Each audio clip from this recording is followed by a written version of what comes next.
আসসালামু আলাইকুম এভরিওয়ান, কেমন আছেন সবাই? আশা করি অনেক ভালো আছেন। তো বাংলা ট্রিবিউনের সঠিক সময়ে সঠিক খবর। আজ মঙ্গলবার 11 নভেম্বর 2025, 26 কার্তিক 1432। নিউজটি 11 নভেম্বর আজ মঙ্গলবারের। বাংলা ট্রিবিউন নিউজটি করেছেন, ঝুলে গেল পে স্কেল, আন্দোলনে যেতে পারেন কর্মকর্তা কর্মচারীরা। সরকারি কর্মকর্তা কর্মচারীরা গত 10 বছরের নতুন কোনো পে স্কেল পাননি। এ নিয়ে এমনিতেই তাদের মধ্যে অসন্তোষ ছিল। এর মধ্যে অর্থ উপদেষ্টা ডক্টর সালেউদ্দিন আহমেদ জানিয়েছেন, নতুন পে কমিশনের সিদ্ধান্ত নেবে আগামী সরকার। রবিবার 9 নভেম্বর সচিবালয়ের অর্থনৈতিক বিষয় সংক্রান্ত উপদেষ্টা পরিষদ কমিটির বৈঠক শেষে তার এমন মন্তব্যে ক্ষুব্ধ ও হতাশ হন সরকারি কর্মকর্তা কর্মচারীরা। নতুন বছরের শুরুতেই নতুন পে স্কেল আদায়ে সরকারকে চাপে রাখার কথা ভাবছেন তারা। সচিবালয় সহ দেশের বিভিন্ন জেলা ও উপজেলা প্রশাসনের কর্মরত কর্মকর্তা কর্মচারীদের সঙ্গে কথা বলে এমন তথ্য জানা গেছে।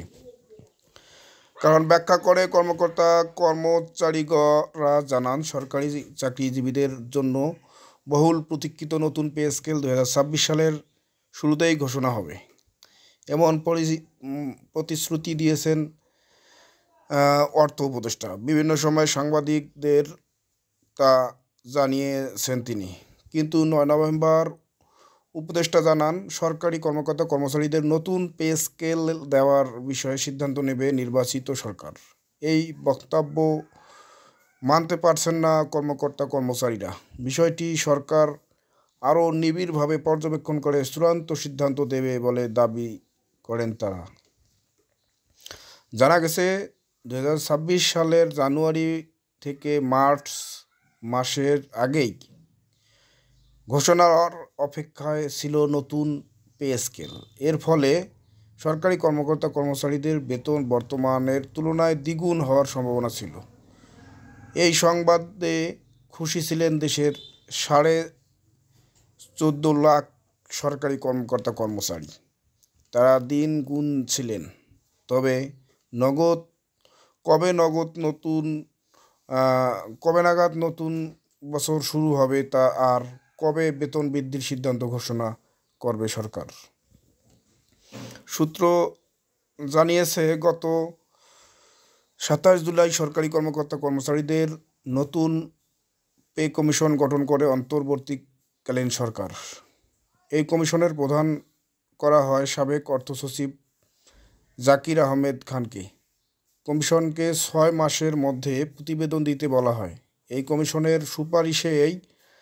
সুপারিশের ভিত্তিতেই নবম পে স্কেল ঘোষণা হওয়ার কথা, যা সরকারি চাকরিজীবীদের সুযোগ সুবিধা বাড়ানোর পাশাপাশি বেতন কাঠামো বড় পরিবর্তন আনতে পারে। বিষয়গুলো চূড়ান্ত করেও এনেছিল কমিশন। বর্তমানে 2015 সালের পে স্কেল অনুসারে বেতন ভাতা পান সরকারি কর্মকর্তা কর্মচারীরা। বেতন কমিশন সূত্র জানা গেছে, নতুন স্কেলে মূল বেতন দ্বিগুণ হতে পারে, অর্থাৎ আগের মূল বেতন যত ছিল তার থেকে দ্বিগুণ হতে পারে। এই ইঙ্গিত বাস্তবায়িত হলে বর্তমান কাঠামো অনুযায়ী প্রথম গ্রেডের সর্বোচ্চ মূল বেতন দাঁড়াবে 1,56,000 টাকা, অর্থাৎ 1,56,000 টাকা বেতন পাবেন, এবং 20তম গ্রেডে সর্বনিম্ন বেতন হবে 16,500 টাকা। অর্থাৎ এই বেতন কাঠামো যদি বাস্তবায়িত হয়, তাহলে প্রথম গ্রেডে যারা চাকরি করেন তারা 1,56,000 টাকা পাবেন, এবং 20তম গ্রেডে যারা চাকরি করেন তারা কমপক্ষে 16,500 টাকা পাবেন। কমিশন মনে করছে, বিদ্যমান 20টি গ্রেড থেকে সংখ্যা কমানো হলে নিম্নতম বেতন আরও কিছুটা বাড়তে পারে। বর্তমান সর্বোচ্চ ও সর্বনিম্ন বেতনের অনুপাত প্রায় 10.1, যা নতুন কাঠামোতেও 8.1 থেকে 10.1 মধ্যে রাখার বিষয়ে কমিশন পর্যালোচনা করেছে। জানা গেছে, সরকারি ব্যয় খাতে লাগাম টানতে না পারায় এমনিতেই আর্থিক চাপ বেড়ে বেড়েছে সরকারের উপর। আগের বছরের মতো চলতি 2025-26 অর্থ বছরের শুরুতে কৃচ্ছ সাধনের ঘোষণা দিলেও বাস্তবে তা করতে পারছে না সরকার। একদিকে বাড়ছে ভর্তুকির চাপ, অন্যদিকে সরকারি কর্মচারীদের মহার্ঘ ভাতা দেওয়া হচ্ছে। এর সঙ্গে যুক্ত হয়েছে বিভিন্ন শিক্ষা প্রতিষ্ঠানের এমপিও ভুক্তির চাপ। বৈদেশিক ঋণ পরিশোধের চাপও প্রায় দ্বিগুণ হতে যাচ্ছে। সামনের জাতীয় সংসদ নির্বাচন। অর্থ মন্ত্রণালয়ের তথ্য অনুযায়ী 2024-25 অর্থ বছরের সরকারি কর্মচারীদের বেতন ভাতার জন্য বরাদ্দ ছিল প্রায় 82,977 কোটি টাকা। এর মধ্যে প্রায় 70,000 কোটি টাকা ব্যয় হয়েছে। নতুন অর্থ বছরে এই ব্যয় আরও প্রায় 2,000 কোটি টাকা বেড়েছে। চলতি অর্থ বছরে 2025-26 বাজেটে এই খাতে বরাদ্দ রাখা হয়েছে 84,684 কোটি টাকা। কিন্তু নতুন পে স্কেল কার্যকর হলে সরকারের ব্যয় বেড়ে অতিরিক্ত 65 থেকে 80,000 কোটি টাকা পর্যন্ত দাঁড়াতে পারে। এটি সরকারের জন্য একটি বড় অর্থনৈতিক চ্যালেঞ্জ হয়ে দাঁড়াবে। পে কমিশনের সদস্যরা জানিয়েছেন, সরকারের পক্ষ থেকে শুধু প্রস্তাব নয়, অতিরিক্ত অর্থের উৎস সম্পর্কেও ব্যাখ্যা দিতে বলা হয়েছে। কারণ রাজস্ব আহরণ না বাড়লে এত বিপুল পরিমাণ অতিরিক্ত জোগাড় করা সরকারের জন্য কঠিন হয়ে পড়বে। জানা গেছে, সরকার নানা দিক চিন্তা করে নতুন পে কমিশন বাস্তবায়নের বিষয়টি নির্বাচিত সরকারের উপর চাপিয়ে দিতে চাইছে।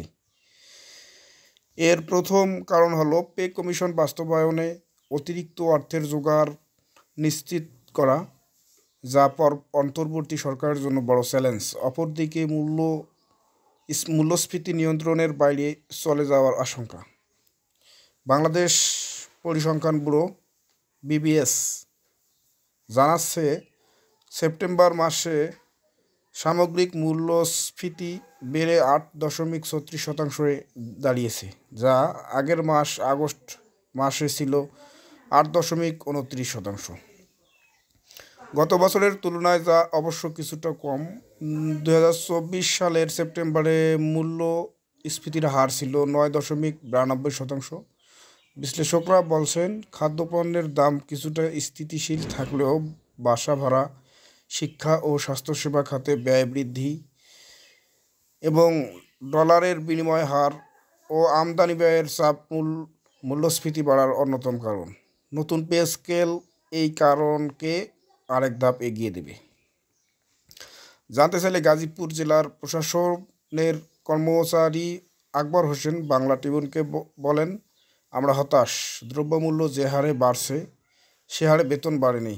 নতুন পে কমিশন গঠনে আমরা চোখে মুখে আলো দেখতে শুরু করছিলাম, কিন্তু এখন রীতিমতো হতাশ ও ক্ষুব্ধ। এ বিষয়ে জানতে চাইলে বাংলাদেশ সচিবালয়ের কর্মচারী সংযুক্ত পরিষদের মহাসচিব নিজামুদ্দিন আহমেদ বাংলা ট্রিবিউনকে বলেন, সব কিছু যখন চূড়ান্ত, ঠিক সেই মুহূর্তে অর্থ উপদেষ্টা এই বক্তব্য আমাদের আঘাত করছে। সরকার এমন সিদ্ধান্তে আমরা রীতিমতো হতাশ। সাধারণত কর্মচারীরা অনেকটাই ক্ষুব্ধ বলে জেনেছি। অপর এক প্রশ্নের জবাবে তিনি বলেন, দ্রুততম সময়ের মধ্যে আমরা নিজেরা আলাপ আলোচনা করে করণীয় ঠিক করব। আমরা ভাবছি নতুন করে করণীয় ঠিক করব। আমরা ভাবছি নতুন পে স্কেল বাস্তবায়নে আমাদের পক্ষ থেকে অন্তর্বর্তীকালীন সরকারকে চাপ দেব। আমরা এর জন্য কৌশল ঠিক করব। অর্থাৎ কর্মচারীরা নতুন কৌশল খুঁজতেছেন কিভাবে সরকারকে চাপ দিলে যাতে জাতীয় পে স্কেল, এই নতুন পে স্কেল এটি বাস্তবায়িত হয়।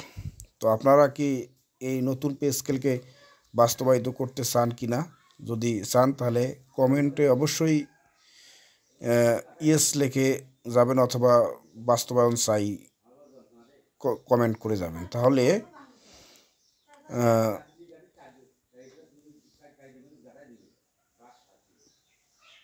তো ভিডিওটি এ পর্যন্তই। ভিডিওটি ভালো লাগলে অবশ্যই চ্যানেলটিকে সাবস্ক্রাইব করে পাশে থাকবেন। ধন্যবাদ সবাইকে।